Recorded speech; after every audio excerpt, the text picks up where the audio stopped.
We stand on a lonely, windswept point on the northern shore of France. The air is soft, but 40 years ago at this moment, the air was dense with smoke and the cries of men, and the air was filled with the crack of rifle fire and the roar of cannon.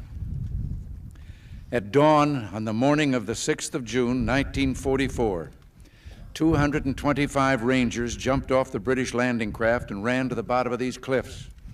Their mission was one of the most difficult and daring of the invasion: to climb these sheer and desolate cliffs and take out the enemy guns. The Allies had been told that some of the mightiest of these guns were here, and they would be trained on the beaches to stop the Allied advance. The Rangers looked up and saw the enemy soldiers at the edge of the cliffs shooting down at them with machine guns and throwing grenades, and the American Rangers began to climb. They shot rope ladders over the face of these cliffs and began to pull themselves up. When one Ranger fell, another would take his place. When one rope was cut, a Ranger would grab another and begin his climb again. They climbed, shot back, and held their footing. Soon, one by one, the Rangers pulled themselves over the top, and in seizing the firm land at the top of these cliffs, they began to seize back the continent of Europe. 225 came here.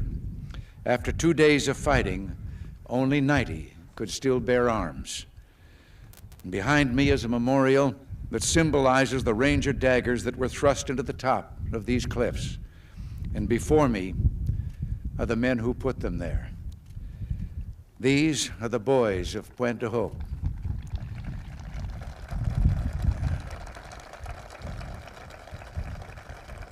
These are the men who took the cliffs. These are the champions who helped free a continent. And these are the heroes who helped end a war. Gentlemen, I look at you and I think of the words of Stephen Spender's poem. You are men who in your, quote, lives fought for life and left the vivid air signed with your honor.